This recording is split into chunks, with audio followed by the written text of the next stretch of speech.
Conquering Everest. In 1953, a British expedition set out to conquer the highest peak in the world, Mount Everest. The team included 14 climbers and 350 porters to carry their equipment.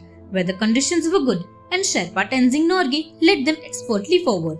Edmund Hillary enjoyed the thrill and challenge of climbing, but as the trek progressed, he found it increasingly difficult to sleep or even rest for more than a few hours at a time. Once Hillary slipped and fell down a crevasse. It was only his presence of mind and the rope linking him to the other climbers that kept him safe. With each challenge, the climbers grew more determined. Finally, they were just 800 meters from the summit. Now came the most difficult part. With heavy weatherproof clothing and oxygen masks, the climbers scaled up the extremely steep summit. They had done it. Edmund Hillary and Tenzing Norgay were the first men to conquer Mount Everest.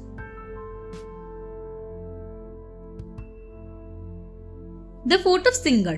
In 1670, the Marathas attacked the Fort of Singar or Lion Fort. The fort was located on a steep cliff.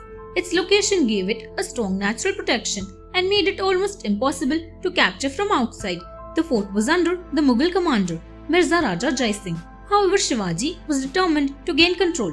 Shivaji's brilliant officer, Tanaji, had a plan. One dark night, the Maratha army reached the fort. Tanaji tied a strong rope to a monitor lizard named Yashwanti. He threw the lizard towards the top of the fortress walls. Using the strong suction on her fingertips, the lizard gripped the wall. One by one, 342 Maratha soldiers quickly climbed up the rope. Once inside the fort, a fierce battle started between the Marathas and the Mughals. Finally, the Marathas won, even though Tanaji was killed in the battle. When Shivaji heard this, he said, "We have won the Lion Fort, but lost the lion." Trouble in the air. Ellen was excited. Today was her first flight as Captain Ellen. The 4 stripes on her sleeve shone as she entered the cockpit and took her seat behind the main controls. She smiled at Ben, the other pilot. They waited for clearance from ground control for a takeoff and were soon in the air.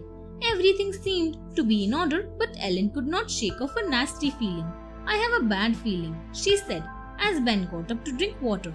Suddenly the plane shook violently. They had run into rough weather. As Ellen changed the altitude of the plane in search of smoother conditions, the passengers prayed for their safety.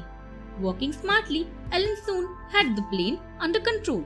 Once the plane stopped shaking, the passenger clapped and congratulated Ellen on her flying. Never had Ellen felt happier than this in her life. An apple a day. Angela was bored. Her father had taken them all on a hectic tour of Rome, showing them the Colosseum, Trevi Fountain, Pantheon, and Angela was tired.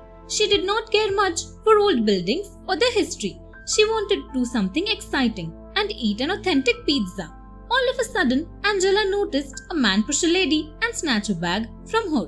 The man had stolen the poor lady's bag. Angela realized. She ran after the robber.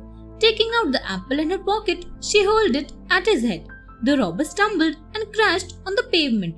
Before he realized what was happening, Angela had picked up the fallen bag. Angela returned the bag to the lady. The lady smiled and said, "Thank you, my dear. Please come for dinner to my place with your family." Angela got her wish after all, an adventure and great food. Thanks for watching. Do like, share, subscribe to Sahil Book House.